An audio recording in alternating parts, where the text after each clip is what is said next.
The University of Miami program has completely changed, and it happened fast. Because a couple months ago, I was telling you I wanted Manny to stay. I had done gave up. Yeah, this dude right here. I was like, no, he gotta go. For no reason to one. I had done He's like, gave up. well, let's talk about it. Come to the show and let's talk. I'm like, straight up. We'll be talking for weeks.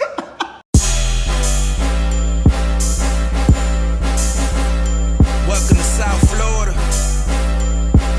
Yeah. Welcome to South Florida.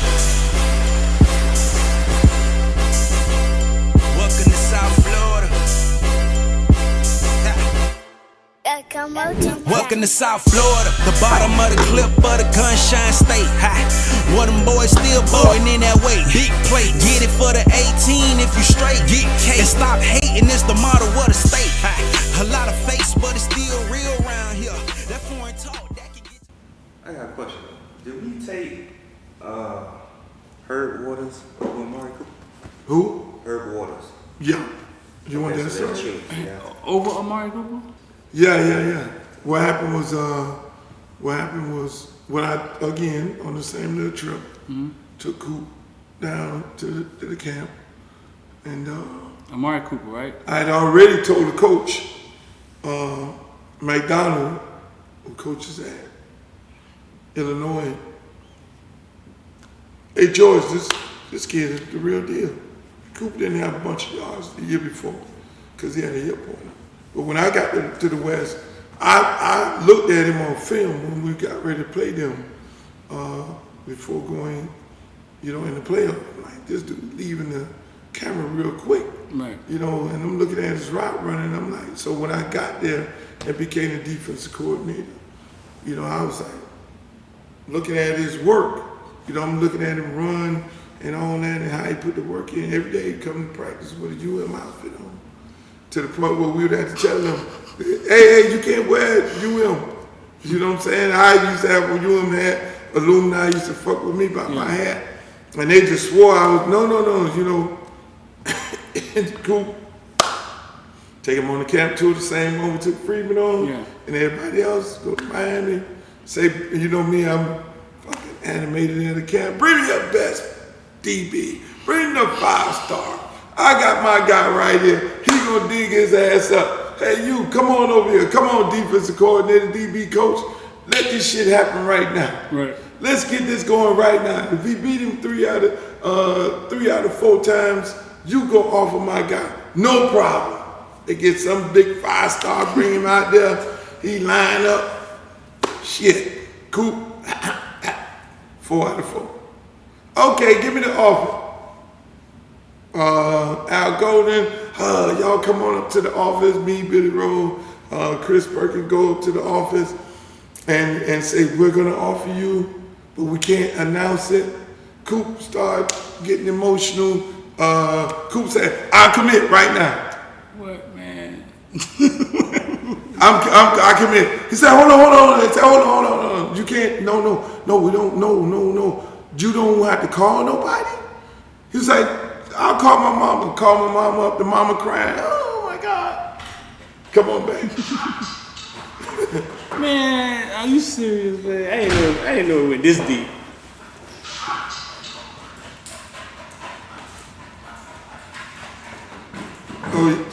His name is Jack the Ripper. He will steal your shoes, your phone, the remotes, all that shit. $7,000, boy? Yeah, so Coop called his mama. Coop called his mama. She on the phone, emotional, on the speaker, and all that. No, it's okay. And he was like, and they were like, no. But you can we can't take the off. We can't have you commit right now because we have this guy Herb Waters. I'm like, fuck is Herb Waters? I'm like, who the hell is Herb? We got this guy Herb Waters, and Luke, can we hold on right here? Hold on, we need to talk to y'all outside. Coop goes out and Herb Waters, we told him we're not gonna take another receiver. And if we take him, then Herb don't come to Miami. What you said to that? I said, Fuck Herb Waters. I said, but I basically say, look, man, is that what we become? Right. You know, last time I checked, because I know the history of Miami. Right. Last time I checked, you come here to compete. And if Herb Waters don't want to compete, then that says a lot about him. Right. Not knowing whether Herb would have competed or not. Right. This is what these dudes is telling me. Right. I'm like, hey, look here, man, if he ain't ready to compete, then what the fuck are we doing? Because I know Edwin James was in the same room as Clinton Portis and Gore and all them. Yeah. And they told Gore the same thing. Right. You know, Donnie Solid just say, Gore, you scared to compete? Right. If you talk to Gore right now, he'll tell you that's what he got told me. his ass down there. Yeah, that's exactly what got him down there. Yeah, and so Yeah. now if you ain't got that in you, what are we doing? So no, Frank told me the same story. He said basically he challenged him. Frank said he was going to Ole Miss. He challenged him, and that's what made him. Nah, who you think better than me? Shit, Exactly. you go out here and see what you talking about. Yeah. Right. And I think probably if they would have had the conversation with Herb and but that was them. I don't know. Then again, you don't know.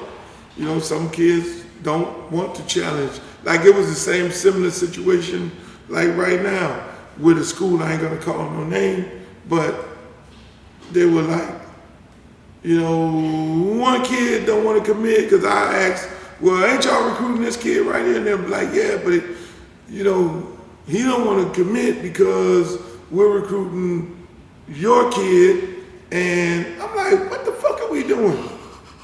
I'm like, hold on. Well, if I was you, I'd drop him because if he don't want to compete, and it's no, but we telling him he's going to play a different position, right. And then this kid, I'm like, look, man, the bottom line, if you got how many people on the roster, how many people in that room, it's going to be everybody coming in that room want to compete.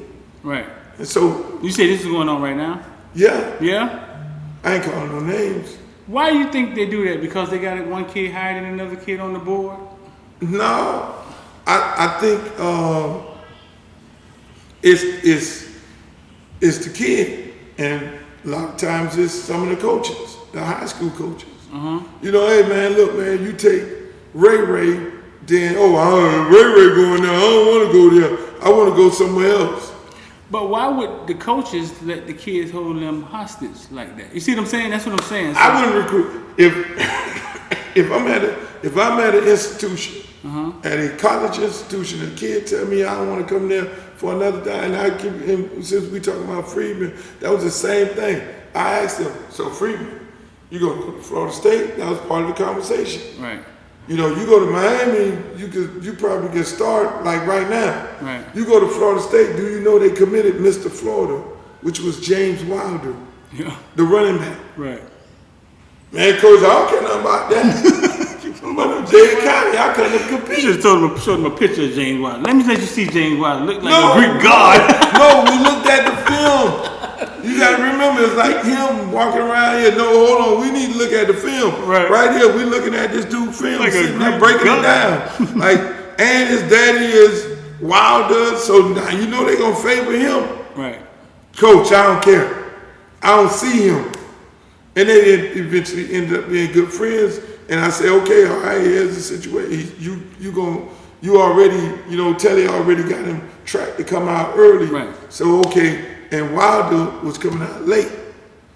And so now you will be ahead of him by going in early. And so you'll get a spring up under your belt. You'll get the lifting and all that stuff like that. Yeah. And you'll get acclimated to what's going on versus the guy going late. Let's back up on that a little bit. Wilder was like Mr. Everything. Now that I replay it in my mind, Wilder was Mr. He was Mr. Everything. He was Henry. Running motherfuckers over. Right. This man played linebacker and running back. It wasn't just a good running back. We looked at him like, man, God damn, that's LeBron coming out of high school. Exactly. And Freeman said, I don't see him.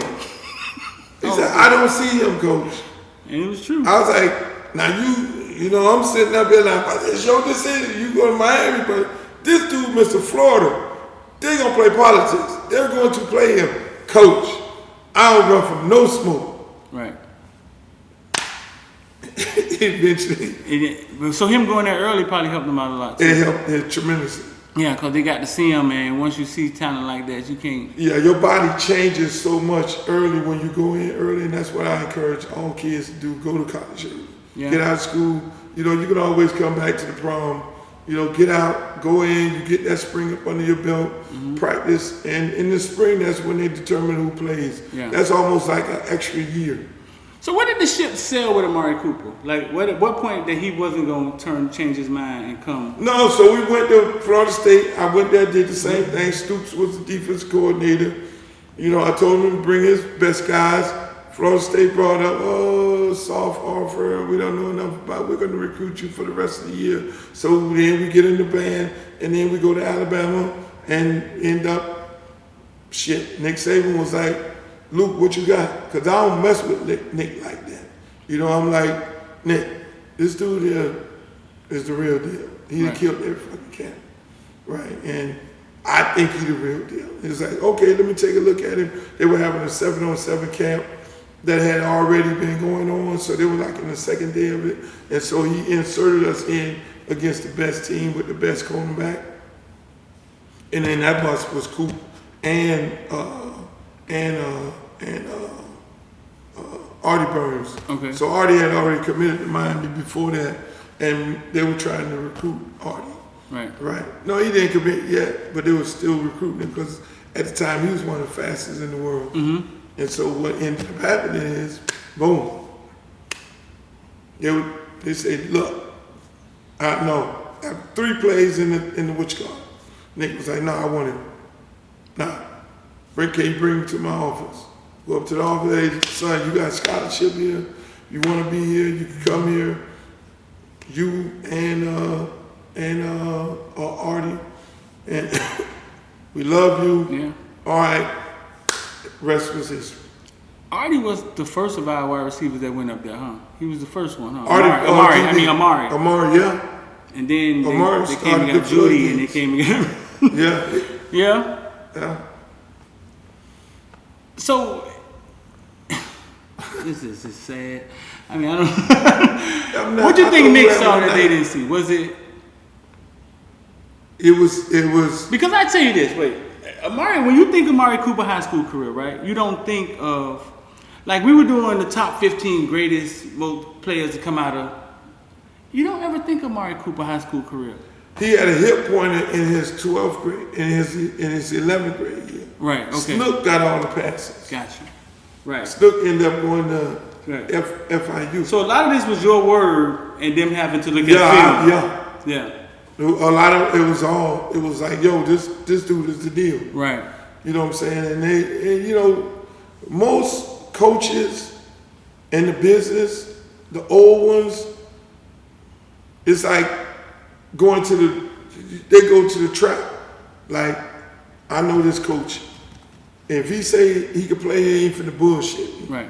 You know, because a lot of coaches will say, all my kids can play at Alabama. No, not all your kids can play at Alabama. Right. Because you need to understand each coach and each coach's temperament. You know what I'm saying?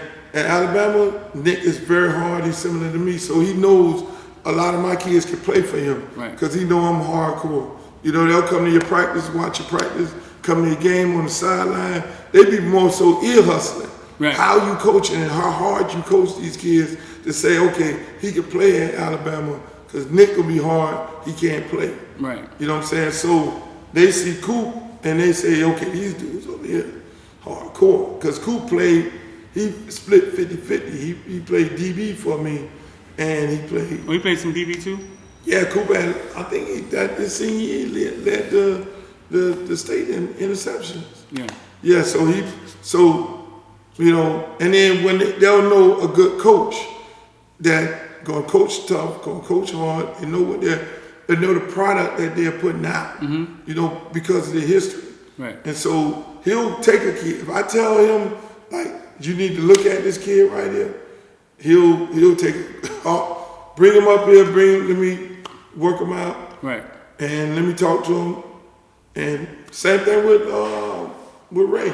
Yeah. As soon as I was like, Nick, I don't come here. The last time I went to Alabama was with Coop Next time I went to Alabama was with Ray. With Ray. I don't have that kind of shit for you. Right. You know what I'm saying? I don't know. I don't have nobody for you. You know, so when I come What kind up of there, kid is that? all the ladies is like, you know, that ain't gonna go in no shell because Nick Hall. Really? You know, ain't gonna go in no shell. That's gonna compete. That's willing to compete against the best in the country. That's coming there. You know, ain't gonna shy away. So you know, you go there. You know, you got to go there. You know, like knowing that I'm bringing a pit, a real champion pit. And it's the same thing, like, I mean, Dabo, totally different perspective, you know, family, a lot of God things, you know, he coaches totally different, you know, and, you know, lame, quirky, you got to know kind of where to, you know, like, hey, look, this might be a great situation, that might be a great situation. Right. You know, and them dudes, the unique thing that they have about them, they got old souls. They could tell a football player from a mile away. Really? They could see him walking the door. That's why all these baby face ass coaches coaching college football, they ain't never gonna hear nothing. They just gonna fill up the TV schedule. Dabo got a baby face. But Dabo, but let me tell you something.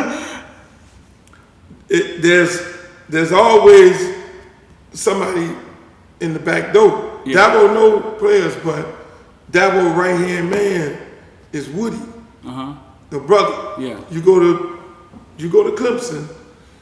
Dabo got this big office right here, and the next office next to Dabo is Woody with the next big office. Then it's the offense coordinator, and Woody was the one who coached Dabo at Alabama and brought him on as a GA for him, right, and taught him how to coach. And so that is the. So you're saying certain kids, they could be 5-star, but don't have the mental tools to play for every coach. You can't, right. Yeah, if you know a kid gonna go in the tank, you know, if you hard on him and you gonna go, you can't go to Alabama. Mario's a hard coach, ain't he? Mario's hardcore. Right. Yeah. But the thing is about them, and I'm hardcore too. Right. And my brother just sent me a long text. Oh, you were so hard on the kids. You know, he went to the game. I've not heard these many hard words. I'm like, listen, hey, they know I'm a hard, but we love our kids. Right. You know, Nick gonna love them. It's tough love. Right. No different than the little one walking around here. I'm tough on him, but it's tough love. But we love you up. Yeah. And you know we're hard for a reason. We ain't conning you. You know, a lot of guys. Like I had a talk with my coach. One of my coaches on the bus, coming back, young coach, just started coaching. I was like, look, you have to know how to separate. You can't, you know, when you play with a dog, he's gonna lick you in the face. You know what I'm saying? And when you're coaching, young coach, when you're coaching, it's totally different. You feed them after practice, not before practice. You know what I'm saying? You gotta be tough in practice, right, and then love them up after practice. Right. If you tear them down, you gotta build them back up with love and let them know that you do care about them. That's why when you see the videos of Nick riding around on boats and shit with his kids, he's a comedian, but he's but you done tore him down somewhere. Yeah, he done tore their ass down. You gotta tear him down to build him back up. No, you don't. Because it's a gladiator sport. People don't look at it. They think it's like some kind of swimming. This ain't swimming. No. You know, you going out there to kill or be killed, and you can really get fucked up playing football. Right. So, you know, you have to teach people, and you know, the weapon is the helmet. Right. And so now and then everything else, body type and the speed to get you from where you're going at. I mean, some of these dudes is running 23 miles an hour. Right. You know, so so it can be real dangerous. It is a gladiator sport. That's exactly what That it is what it is. Right. When I became FOOTBALLVILLE, before I actually knew what I was doing, I used to record from the stands, and I was at that Miami Northwestern versus New Orleans game with Amari Cooper and Duke. And the first play of that game, your defense jumped off sides and hit Duke. Yeah. You told him it was the whole damn defense jumped off sides and hit Duke. Said, did you tell him to jump off sides? Jump off side, go hit that shit. I had to cuss out the whole New Orleans bench. It's crazy how things happen. I leave New Orleans, go end up coaching for You had just left New Orleans, right? No. I left Central. I was a linebacker coach right. at Central, and I became defense coordinator at the Westwood. Right. Bro. I was like, fuck them. I had to cuss their whole sideline all out. Told all the coaches, y'all PlayStation coaches and everything. I'm over there about to beat one of the coaches. So you were thinking, what was you? Yeah. So now you pissed off already, Gator. Yeah, I'm on 12 right now. And then, man, fuck that shit. Go outside, hit all them niggas. Bang. Oh, they were already on that. Boom. Duke was deep in the eye, and they still got the Duke and knocked his ass down. Right. I was like, they gonna fire me here. No, what's it anyway? Shit, everybody get fired here. I just figured you was trying to rattle him a shake Duke or. Yeah, we were trying to rattle them up. That shit ain't work. Nah, it ain't work. That like 3-4 pages later, that motherfucker gone, 60 yards. He went in motion, he got a jet sweep, and stuck that shit in the ground. And then I had one kid, a couple of kids who played with him at the park. You know, they over there talking shit. Hit you in your fucking mouth, all this. And man, that dude took the jet sweep. The kid took the wrong angle instead of staying square. Yeah. And he took an angle as if he was finna bounce it. Man, that man stuck that thing in the ground. It was out of there. Cassandra was sick, and I sometimes was the only, like I would film the game. So it wasn't no damn huddle yet. You know what I'm saying? So she would depend on me to film the game. So you was huddled before huddle? And she was sick. She wasn't at that game. She's been at all the game, but she wasn't at that game. So I kind of filmed the game. And no, man, he went off. When a kid is that good, is in Miami, because it's some different shit. Like, is there any defense? Like, is there any defense could? It's hard to stop. It's hard to stop them. Like, I think Billy fired his best friend. He was the special teams coordinator. And he was like, "Don't kick the ball to him," and they kick the ball to him, and he goes 100 yards. Right. I mean. Though it's hard to defense them kind of kids. Right. You know, they're real special. I remember trying to defense was receiver. I think it was at Homestead. Went to Florida State? Yeah. What was his name? I forget what his name. I tried to defense him. With the dreads. With the dreads, yeah. Man, I put Artie on him, I bracketed him. I'll bracket your ass. Like, right. If I think that's your only threat, I'll bracket you in a minute. Couldn't do nothing with him. Man, that dude, it was hard. I couldn't do. Lane. Ermon Lane. What happened to him? He went to Florida State. He ended up playing safety. It switched to DB. He just didn't. Man, that was hard to defense that kid.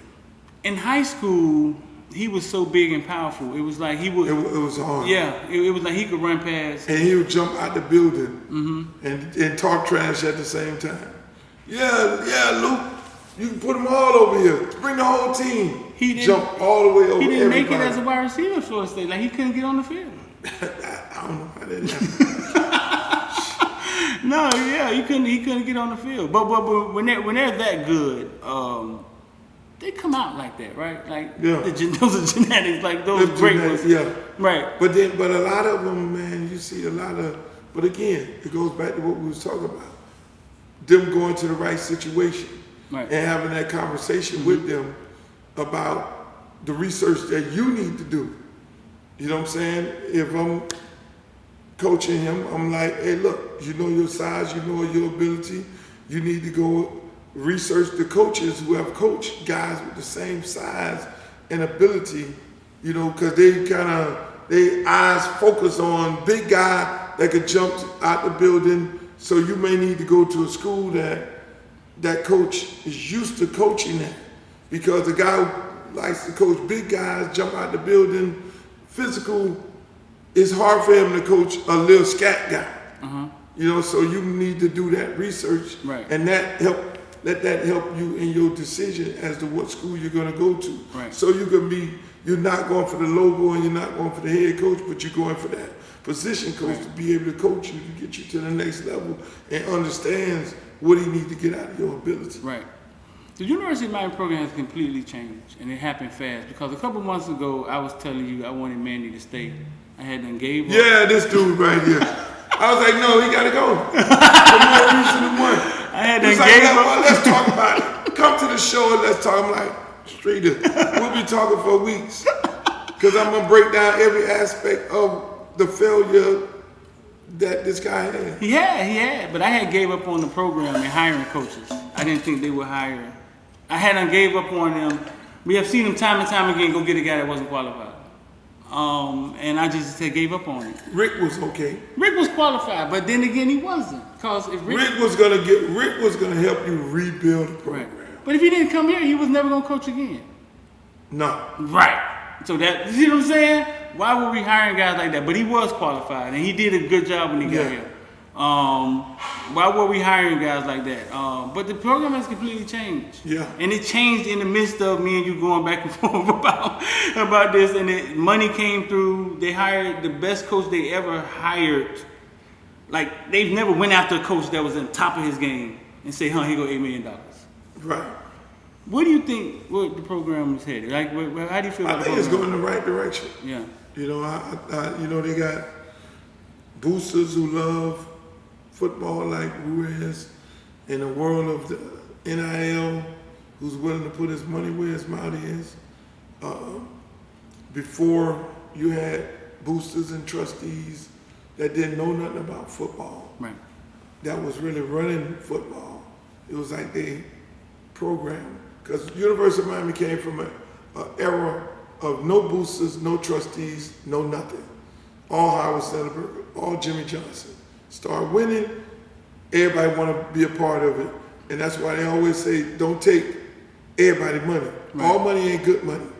Because right. when you take bad money, then they want to run your program. Right. And so University of Miami turned the institution under Donna Shaletta, in my opinion, turned into whores. And they started taking money from everybody. Yeah. Whether it was Nevin Shapiro, or whether it was the Okra Man, or whoever it was, they were taking money. And all those people were telling them what to do with the program. And it wasn't built around this. It was built around some agent or some person who knows somebody, and them calling the booster up and then telling the booster, you tell them right. to hire me and I'm going to give you booster access. Right. And that's what a coaching hire. It was never no coaching search. It was the boosters and the trustees that they would call up. Uh-huh. Those coaches would call them and say, I'm going to give you access, let him be the coach. That's what the hell it was. You knew Nevin Shapiro? Yeah, I met him when he was booster. Yeah? Yeah. Just a regular guy or? Regular guy in the Napoleon complex. Yeah. You know, handling a lot of people money. You know, the kid, Sean, introduced me to him. Uh-huh. You know, he was equipment man at Miami. But yeah. I went to his house one time, that was about it. Right. Showed me all his pictures and shit. I know, right then I was like, we from the streets of Miami. We from the hood, we ain't looking, we get it, we know, our mama always told us trouble easy to get in, hard to get out. Right. And look like a duck, quack like a duck. It is a motherfucking duck. It ended up being a duck. But no, so the program has completely changed. The money has came through. They've hired a coaching staff. We've never. I don't think if we said, hey Twan, put down your dream coaching staff 3 years ago, you wouldn't have had the coaching staff we have now. Right. Right. And I honestly believe that was the only problem that Miami was missing: the resources and the staff to develop the kids. You say they invited you back. I mean, you say you good with them now. So where do you see the program going? And where do you see NIL? Where do you see college football going, Luke? I don't even know what I'm looking at anymore. Where do you see it going? Have you thought about this? Like, I'm on all these spaces and listening to you and keeping up y'all my news outlet to keep myself up. But I think, you know, it's still a situation with NIL, whether the kids are going to be able to handle it. You see grown men in the NFL come back. We know tons of stories of guys going into the league squandering their money. You know what I'm saying? So we see whether it's the entertainment business as well. Right. You know, and you see a lot of southpaw jinx, what we call it, in the entertainment business. You get a bunch of money, you get a success, and then you can't make a fucking another record to save your life. Right. Because it done went to your head. And I'm just worried about the pressures because, you know, being on that side of dealing with NFL athletes, you know, and being, you know, and marketing them, you know, the few that I work with, I know the toll comes from the family. And when you have a bunch of money, I mean, there's a book on it, you know, and I tell all the kids, I forget the name of it, to read this book. And it's mostly the family that, it ain't the girlfriend, it ain't the money in the club, it ain't the partying and all that. It's mostly the family that asks for money. And we know a lot of these kids come from a disadvantaged situations that now they've entered into this NIL money. How do they function when mama and brother and sister and cousin, oh, little Bobo, your brother just got locked up, we need to pay for a lawyer and shit. How do they function in playing football with this money? Because money, like Big and Small always say, more money, more problems. Yeah. You know, and so now you're the breadwinner of the household. It's not your daddy, it's not the mama, and everybody looking at you as the cash cow. And people don't understand that. And that, how do these kids, because we're in the early stages, how do they function with this hot money? How do they get themselves together? How do I ride around, you know, Oxford in a 750 BMW and I drop them off for the ball in a football game?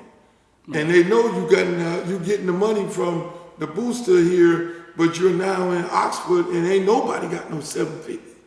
These motherfuckers working the field and all that, and they see you pull up to the restaurant and the McDonald's, and they're looking at you, big time college football player in a rural area town. That's why the difference is most NFL teams are in major cities. Right. So that's a whole nother curve that some of these kids gonna have to deal with, because you can be the big man on campus, but in football, they expect you to perform. So now you getting all this money, everybody know you got. You walk around with the bling, bling, bling, and you ain't performing. And you in Athens, Georgia. You in Athens, motherfucking Georgia. So I would tell not to be not to be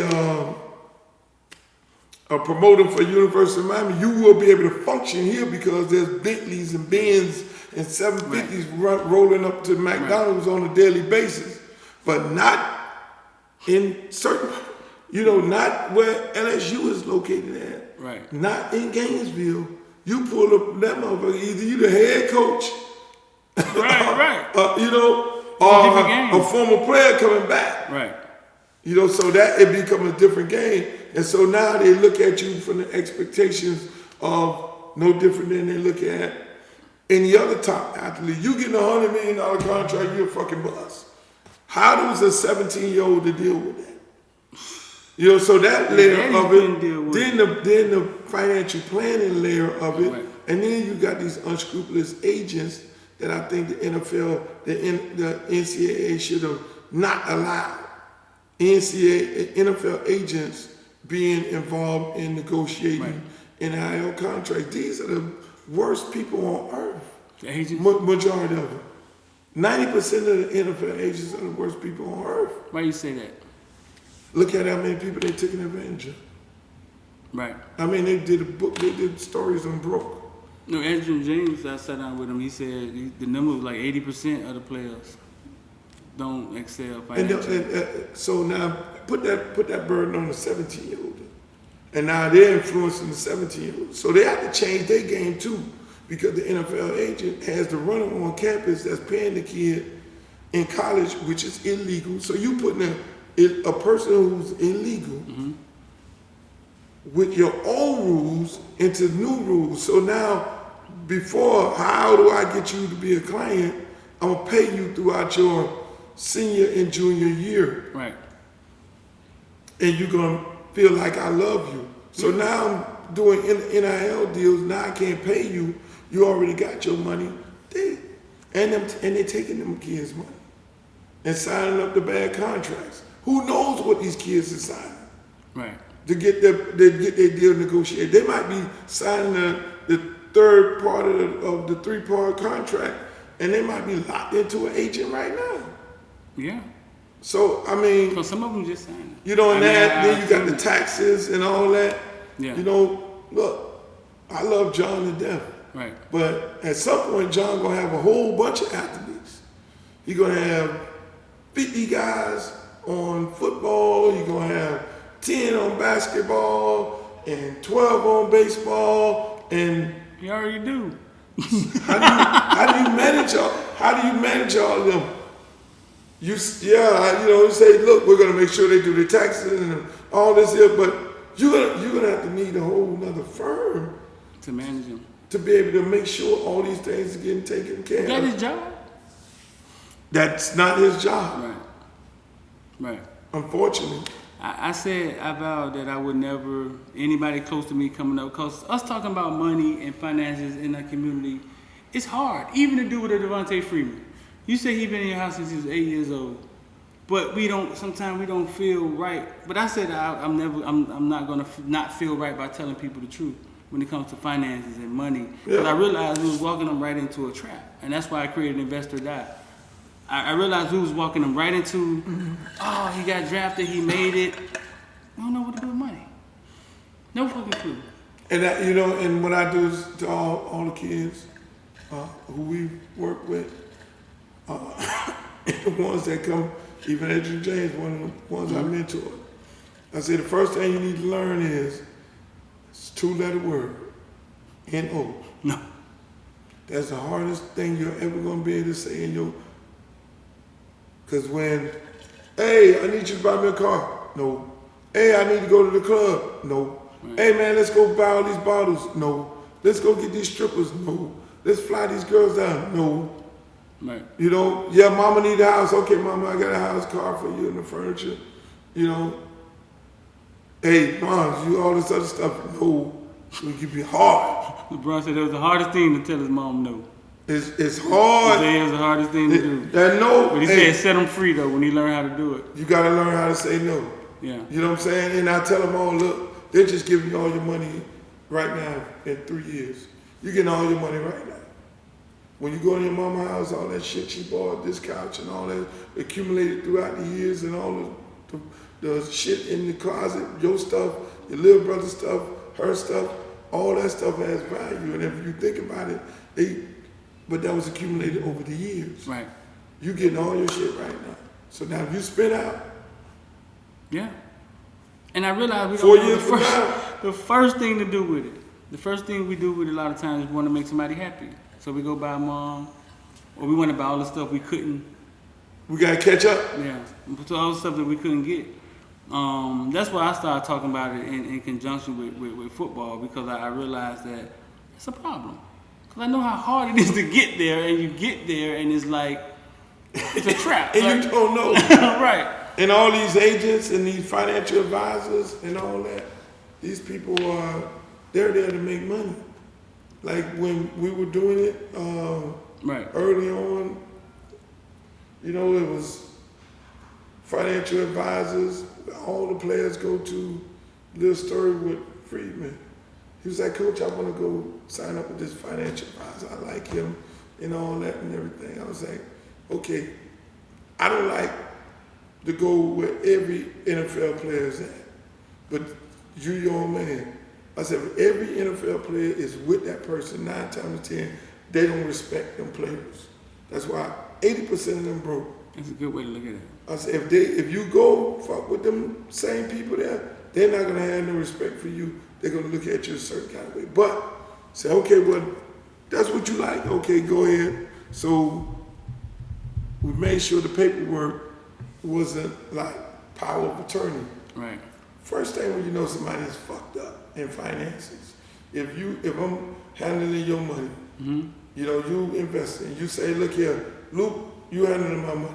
Right. Luke, I need the power of attorney to make sure I'm able to do investments that I need to do throughout the course of the day, because you might be working and I might see the stock that I want to purchase. Right. That's the worst thing ever. Right. These guys do that. Most of those guys give the financial people power of attorney. So she made sure that that was out of his deal, and most guys are not negotiating with the financial planner. What is your percentage? No, we're gonna negotiate, everything is negotiable. Right. We're gonna cut your shit because most of the financial planners are giving the agents a kickback, right? Agents getting a kickback on everything. So now the financial planner goes here, hey look, you don't have no power of attorney. You can't invest unless you call him up and get authorization. I don't give a shit what he doing, cause he ain't doing no stock market every day. Right. You know, you gotta sit there and look at this shit. Right. Deal with penny stocks. No, the investments, you gonna dude then took $1 million out of his account. Called me up, coach. Man, people took $1 million out of my account. Called the lady up, hey look, no, they can't do that. They don't have power of attorney. Call the guy, hey look, you don't have power of attorney. No, I have power of attorney of all my players. I can invest. No. Not this one. Go look at your contract and put that money back. So the man eventually ended up, we then went to the firm and told the firm, you better put that money back in there because he don't have power of attorney, not on this guy right here. And so it was a hard lesson, but it wasn't a losing lesson for him. Right. Then that guy ended up losing his job. The brokerage firm had to then put $1 million back into his account. What's the financial advisor? What's his job? What is he supposed to do? The financial advisor? Yeah. Advisor the finances. He's supposed to, okay, all right, hey, look, here's a good investment, here's a bad investment. Okay, we're going to put money into, explain to you that we're dealing with blue chip stocks. Yeah. Not penny stocks. We ain't gambling in this. Yes, there is a possibility to lose, but if you buying into McDonald's, if you buying McDonald's stock, then okay, that's a good thing. Right. If you buying into Coca-Cola, that's a good thing. Right. But most of those financial advisors, they come up with these slick ass Ponzi schemes and these deals that they call up one friend. Oh, my friend is building a casino in Biscayne Bay. Right. And I think it's a great idea and all this. Let's put money into this. And before you know it, they take them athletes' money and put it into that because that's their friend. And then their friend is giving them a kickback. Right. So the financial planner is getting a kickback from the friend. He's taking the money. And then all football players, so when they look at their finances, they think they're doing good. Then they expect, well, like I told you, it's a 50-50 chance when you're dealing in finances, and most of the players be thinking they know everything. Oh, yeah. They talk to them in a way that makes them feel like they know something. Right. And then meanwhile, they're pimping them. Right. And so at the end of the day, they're taking their money and they investing in what they want to invest in. But look, it's only because Footballville focused on football. We only focused on football all the way up. And then when they got to leave to go to college, we said, I don't want nothing from you, man, just be successful. And that is a losing formula that we have done, and I realize that. But the thing is, let me tell you, the agent job is to get you away from everybody. Well, I've been hearing this a lot lately. The agent job is to Streeter wants something from you. He wants something from you. Luke wants something from you. Everybody wants something from you. You got to get it. You're a corporation now. You have to do business on your own and do business with, and you know, we're going to. So that thing is to get you away from, get the player away, and most of them go for the okay, no. Right. And you know, we already think a black person advising us is the most evil person in the world. Right. So at the end of the day, Friedman then, okay, he learns his lesson.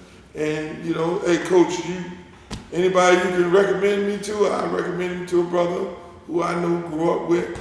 And that motherfucker right now, that Friedman damn near own half of Libby City. Really? Yep. Quietly as kept. That's what's up.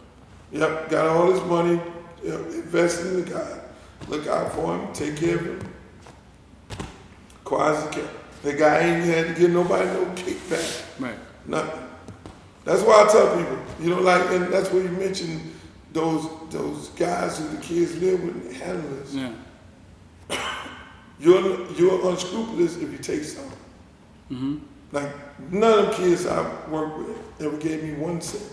Right. Never bought nothing, no nothing. Coach, I'm at the mall, you want me to get you a watch? Nope.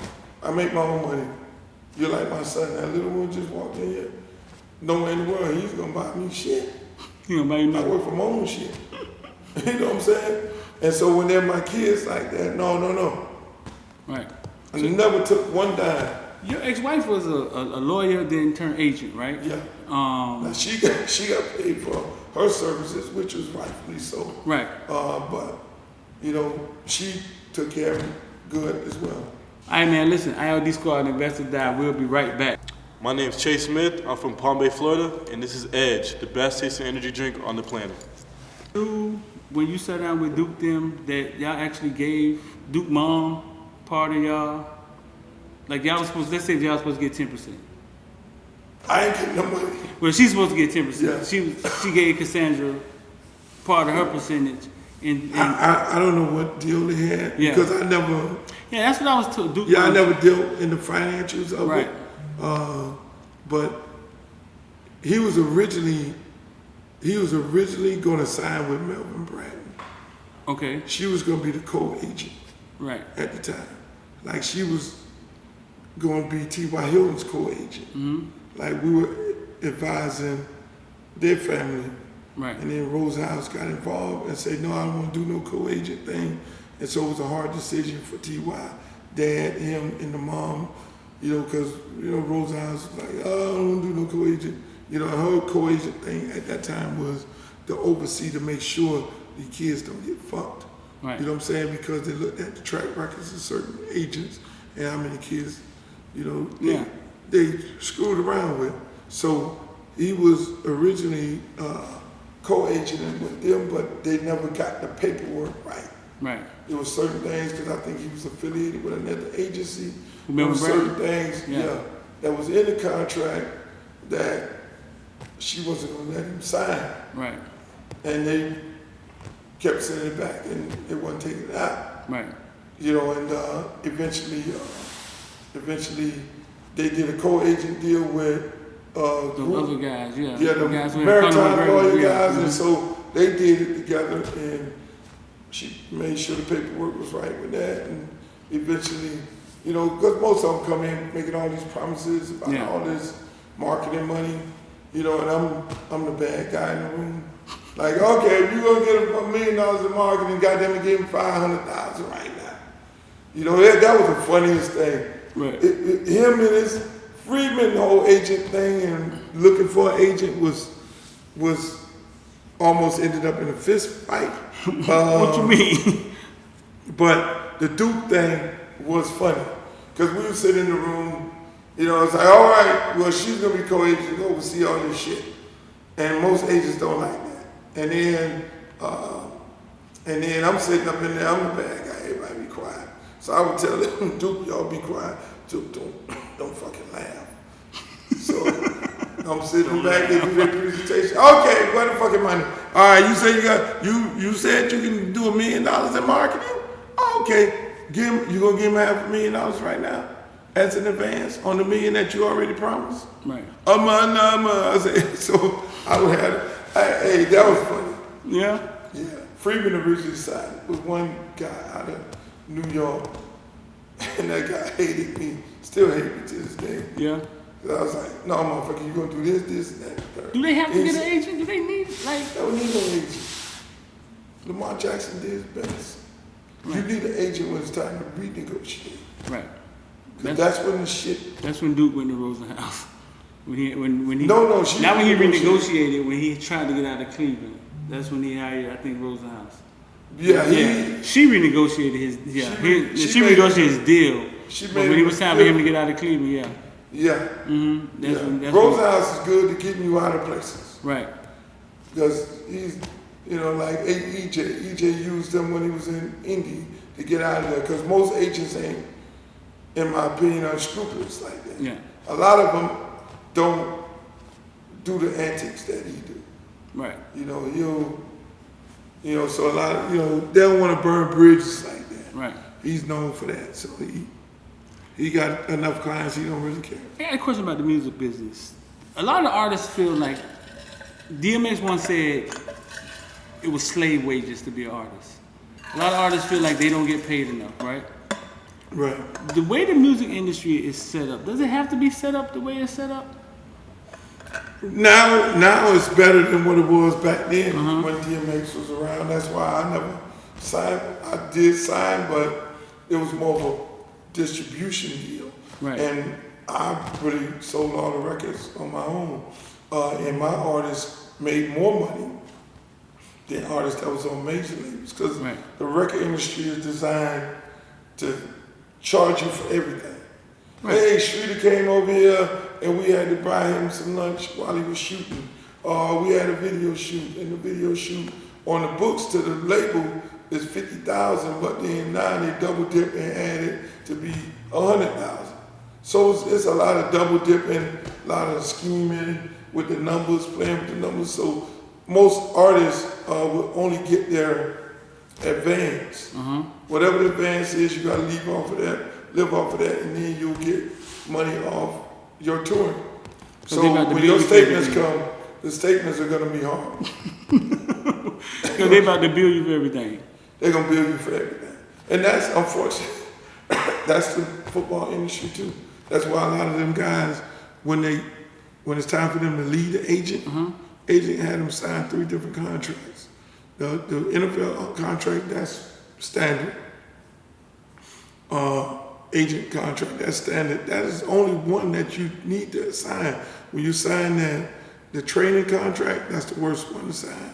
When you sign the marketing contract, which is what these kids are signing right now in these NIL deals, those contracts take total control over all of your finances. The training contract. The training contract. Because now I got you training at some training facility. The training facility, okay, you bring all your guys over there, helping them build this shit up. He charges you $25,000 and then he put on the books, the shit is $100,000.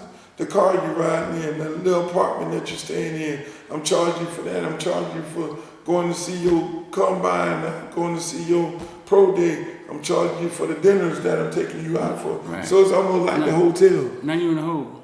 Right.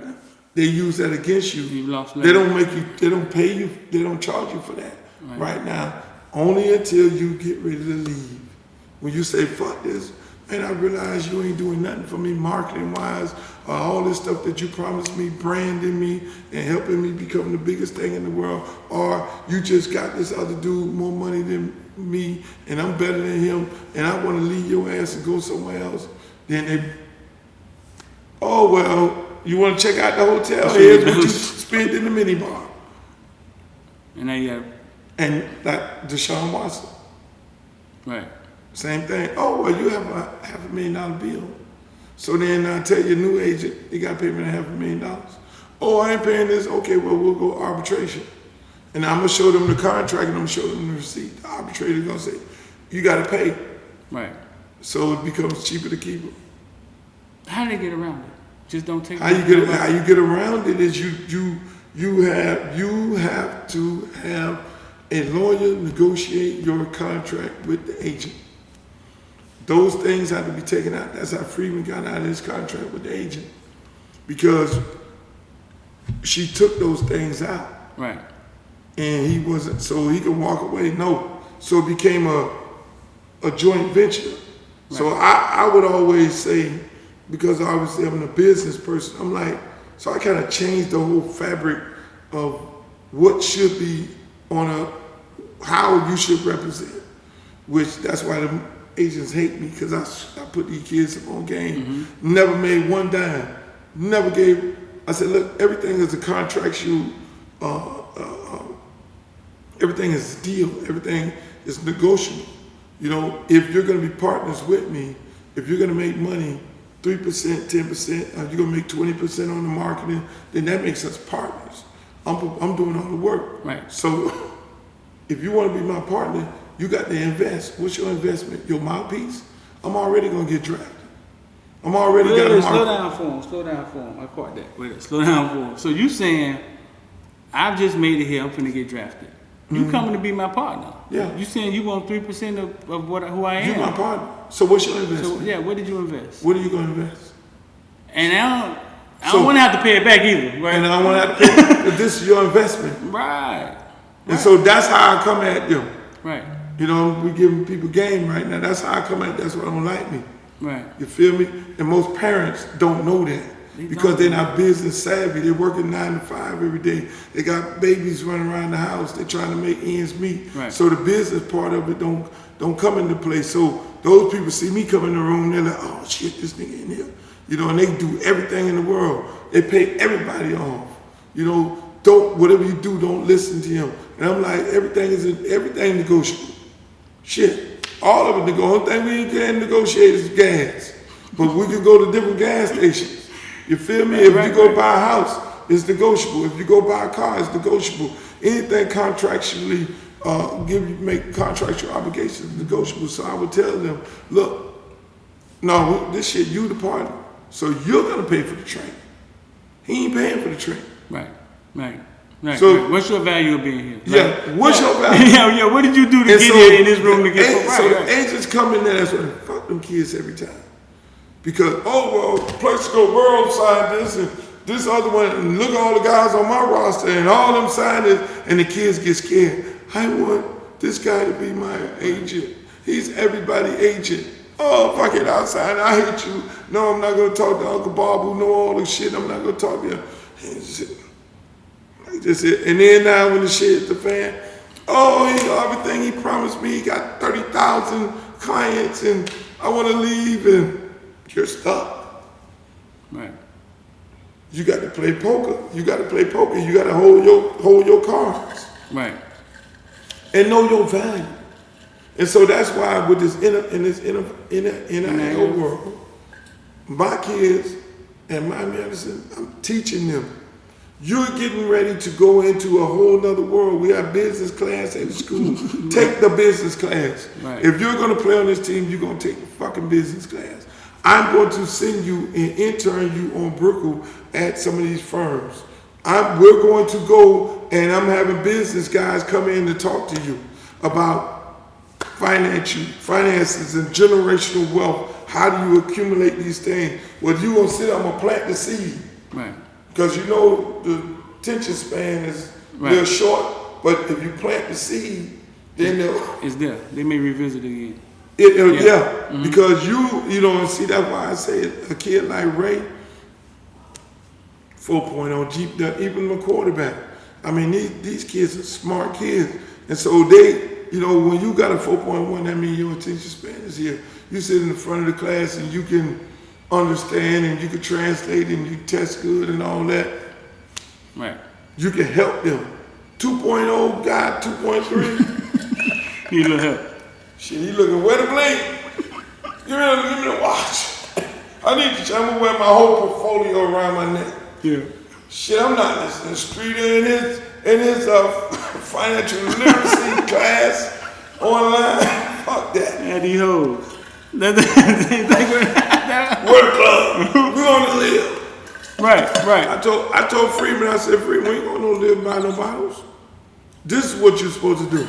We're gonna live call. Hey, my God, I'm coming in with one of my kids, Freeman. I need a table. Yeah, I know Freeman won national champ. Yeah, he getting drafted. We're gonna have his draft party. I need all the fucking bottles. He ain't drinking shit. All his friends. Okay, I need the center stage right on the floor. Right. He 4th round pick. You the one with the leverage.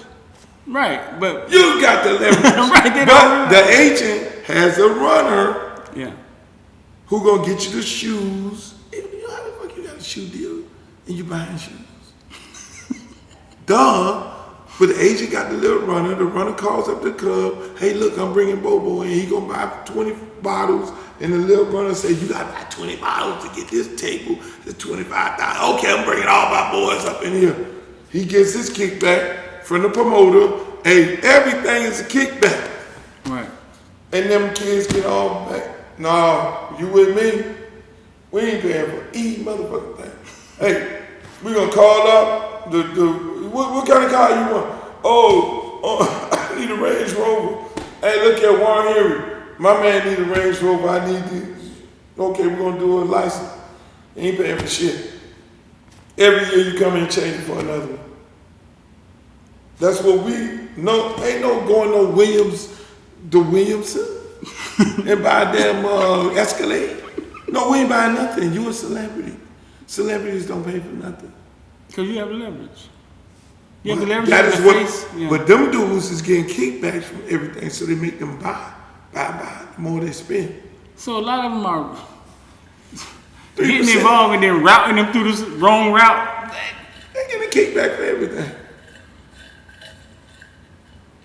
Financial kickback, house kickback, clothes kickback, shoe man kickback, clothes The shoe man kickback. kickback.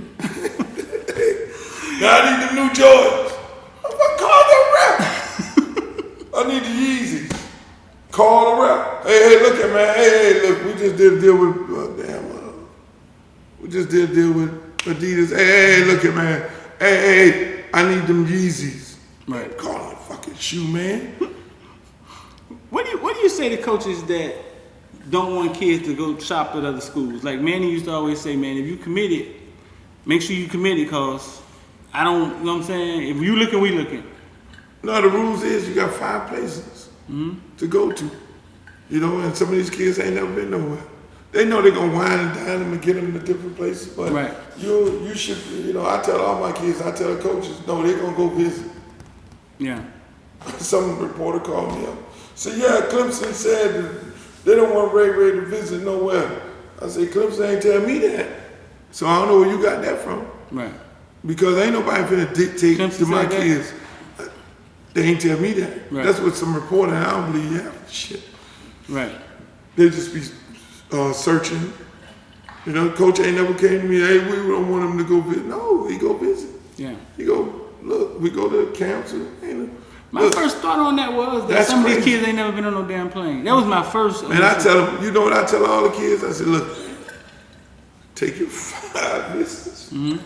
If you know you're going to go to University of Miami and USC, UCLA is offering you, Hawaii offering you, if, you know, fucking all these Tulane, man, go to all these big cities that you ain't never went to. Right. Take a visit to Hawaii. They don't always see it like that though, huh? The kids. I tell my kids that. Right. I say, you committed that, man, go all over the place. Shit, go on a trip. They gonna bring your mama, your sister, your daddy. Yeah. You fly out, y'all just take a fucking vacation. They gonna wine and dine you. It's on them. Yeah. And sometimes they don't even get to all the official visits. No, Right. you got 5 of them. Right. And sometimes they run out of time and don't even make them. Run out of time. You've done a great job with Edison, right? Have you learned anything like from the Haitian culture or coaching the Haitian kids in that area? Have you learned anything? I learned a lot. I'm still learning. Yeah. I'm learning, you know, I got to go talk to Coach Frazier. Right. You know, and I try to talk to old heads like that. You know, like I was supposed to talk to him a couple of years ago, but COVID came and all that. and I like to talk to people who've been doing it for a lot of years. Yeah. I got one guy that was on his staff, and I'm still learning from the head coaching part of it. Yeah. Cause I'm just hard. I'm Right. Right. I'm like, hey, Frazier was hard to do. you know, those kind of guys. Right. You know, I ain't no. I'm like, let's do it. Let's get it done. You know, by all means necessary. Be on time. Do what you got to do. Coach these kids up. Right. You know, these kids. A lot of them live in situations where they don't have parents at home. They have one home. You got to be here for them. You can't be a stranger coaching these kids. And so, you know, I'm still learning. You know, I have not gotten, one thing I can say, I've not gotten the offensive coordinator thing down right. How many offensive coordinators you done had? I don't know how many. And it seems like all of them are similar. I've not gotten that down. You know, I don't know, you know, as defensive guys, you know, we're fucking hardcore. You know, and even I look at the league. I mean, I look at the Miami Dolphins, the defensive head coach, and it's, you know, he ran through offensive coordinators. We just, it's different. Offense is hard though, right? Defense is like electronic football. You line them motherfuckers up.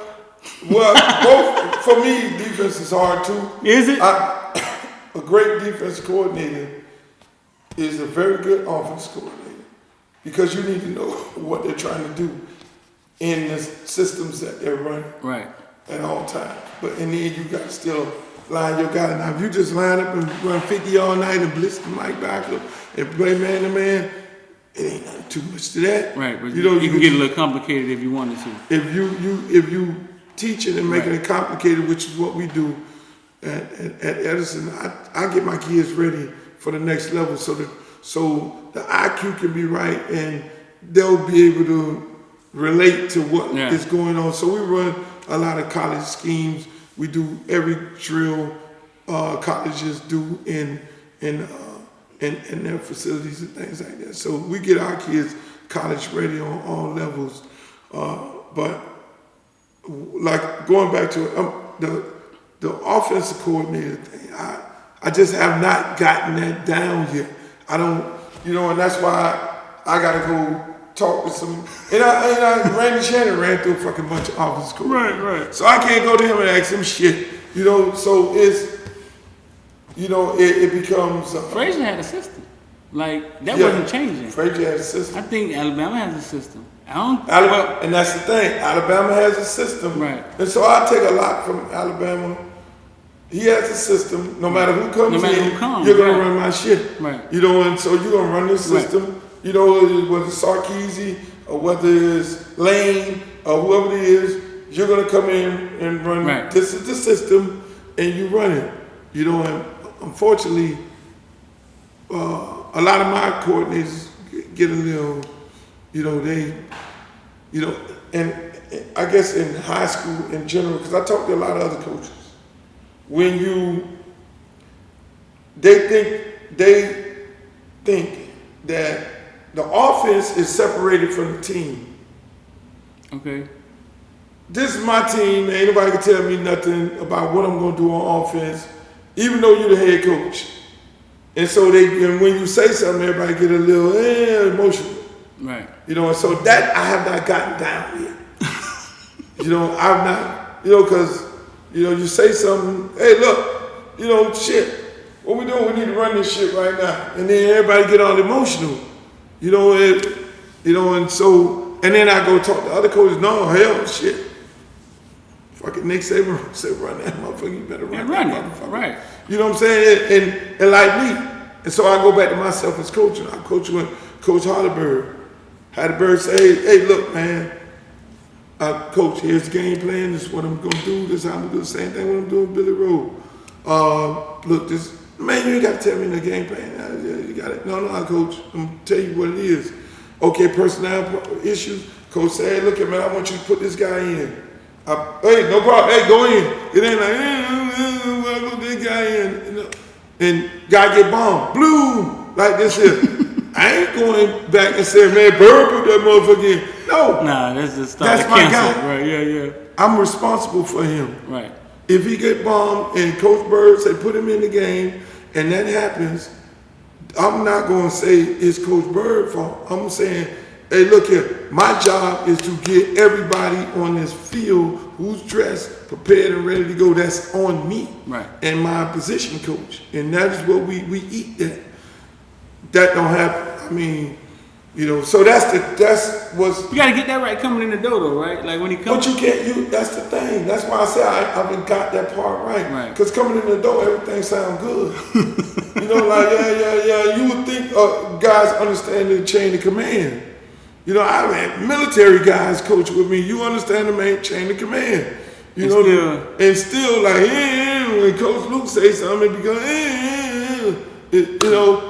And but that's why the military works. I try to explain that to people because everybody know how to take an order. Right. Yeah, and whether it's shit crash and burn or not, you know what I'm saying. But everybody knows how to take an order, and they respect the. That's why it works. That you have to do right. that, and unfortunately, I've not affected the hiring because again, like I said, everybody come in, they talk a good game, you know. We talk about, okay, all right, I'm tough. And, you know, other coaches like, yo, this motherfucker tough. You know what I'm saying? I'm not going to disrespect you. It's going to be about X's and O's. It's going to be real technical, you know, down distance. The practice ain't going to be in the middle of the field. The practice is going to be on the hash because the ball is in the middle of the field 17% of the time. I'm going to go into every situation in a football game, right. And you better be prepared to call the plays. Right. And if you ain't with that, you know, we're going to do that. You got to find that guy. Everybody ain't. Yeah, so I know. No, you got to find so that guy. I'm detailed like that. And right, they're like, right. yeah. Everybody be like, yeah. You know, like for us, we played the spring game the other day.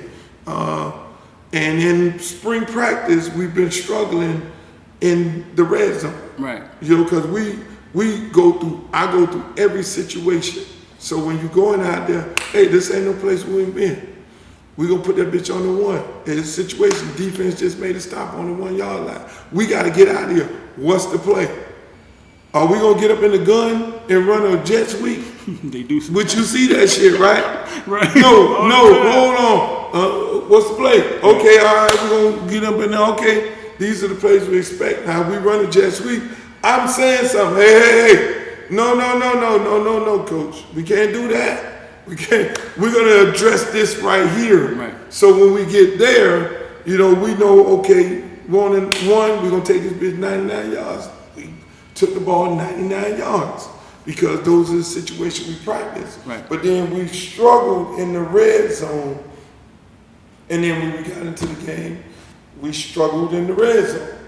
You know, we get down there, we get into the 5, and the same thing happened in practice. So those are things that we have to address going into the next year. But just like you said, there's a lot of people say, yeah. They be like, you got to find that right guy. They be like that, yeah. You know. But unfortunately, you know, I mean, I'm at Edison, and that's why I'm like this.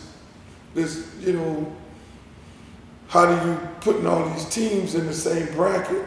Northwestern is 1,700 students, Edison 600 students. Their budget is higher, so they can hire more coaches in the building. I don't have one coach in the building. That's how that works? The school Yes. has a higher budget? I mean, because you get more money. Yeah. You know, schools are based on the money. You know, each kid is $1,700 or something like that. You know, a semester. So that school is going to get more money. That school is going to get more employees. That school is going to get more teachers because obviously, you know, you got more students. Right. And so your budget goes up for everything, your athletics, your academic, because all that money comes in. Oh, X amount of this go to here, X amount go to there. And so you have you can hire more coaches. We got 600, I don't have no coaches. So I can get a coordinator out of college, defense and offense. I don't have to do it. I can get better staff. Right. Because the school would have a budget and they could pay for it.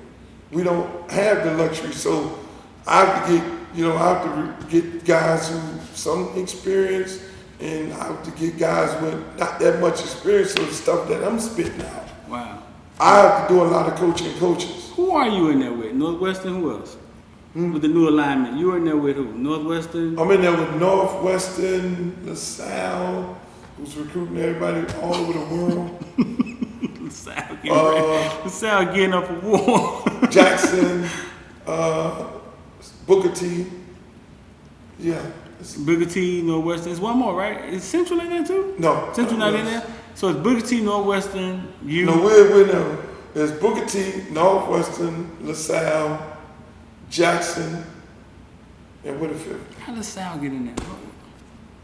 I don't know. Yeah? How the fuck did we get 600 kids? But we gonna go play football. Right. You know, we got a good. Now you got some kids though. Yeah. Nah, you did your. No, we're gonna compete out. You know, everybody ain't happy to see us. Right. You know, we gonna come compete. Yeah. But we have, in order for us to beat these people, we're gonna have to coach better. We're gonna be fundamentally, technically sound. We're gonna have to be like Baylin. Baylin was kicking ass at one time though. Our kids gonna have to know where they're going, what they need doing. We're gonna, and that's how I coach. Right. You know, I look at Baylin, like you say, 90% of them kids ain't recruited by nobody. They this big and that strong, but they know they play assignment football. Yeah. And that's the only way you play the game. Right. And so that is how we're gonna be able to beat people. Yeah, when Duke was there, Norland couldn't beat them the first couple of years Duke was there. Mm-hmm. Right. And I'm running the wing T. I mean, so listen, man, before you get out of here, I just want you to I want to say this to you, man. You definitely was the soundtrack of my childhood.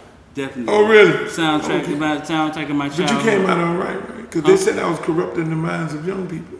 I don't know when I was putting the music. I like looking at it. I like. But you came out. I came out fine. Okay. And I was knee deep in goddamn pop that Exactly. Knee deep in it. So no, you're right. Bought the T-shirt I came and out, everything. No, I came out fine. You right. You right. Soundtrack of my childhood, man. Soundtrack. But I just want you to explain one thing to me, and I hope it's a story to this. When I Wanna Rock was created, right? Could you explain I Wanna Rock, the day it was created, or how it was created, or what? Because that song is timeless. It was a hot beat that this kid named Devastated did. And he brought me the beat. It was hot. And so I was playing the beat because I was still DJing, ghetto style DJs. I was still DJing in the Pac Jam and playing that thing. And so I kind of got the beat big first. You know, something totally different than what the industry is accustomed to. So everybody was like the beat. And so what I ended up doing was, you know, I had the Pac Jam and then I had Luke's on the Beach and all that going on at the same time. And people would dance crazy to the beat. So I ended up going to the studio, creating a little bit of environment. So as I DJ'd and went to the clubs, I saw people dancing. And so I just added the chants, added all the other stuff to it, what they were doing. You know, obviously Pop That Coochie was a dance. And so I would be saying that. So everything that they did, I said on the song. So I Wanna Rock wasn't necessarily like a song you went into a recording. It was kind of like a DJ thing that you added. It was a DJ thing. Right. Yeah, everything on the record I would say already. Like I took a beat, I took an instrumental beat, and I said, okay, I'm gonna do this totally different. I'm gonna go and get this beat hot. Right. And I'm a DJ over it. So I was actually finding out what people were reacting to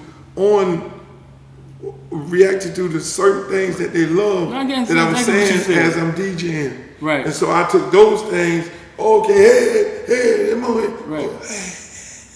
And, you know, and do the round. So it was kind of a mega mix medley of some of the things I already was saying, but then it was everything that I said in the club. That you couldn't have went wrong with that beat though, huh? No. No, you couldn't have went wrong with that beat. But that's why I tell that song and all songs that I've ever done, I've ever produced, I'm like, the track has to be hot. Right. I don't go mess with no track, but I gotta fight the track. You know, you gotta fight the track.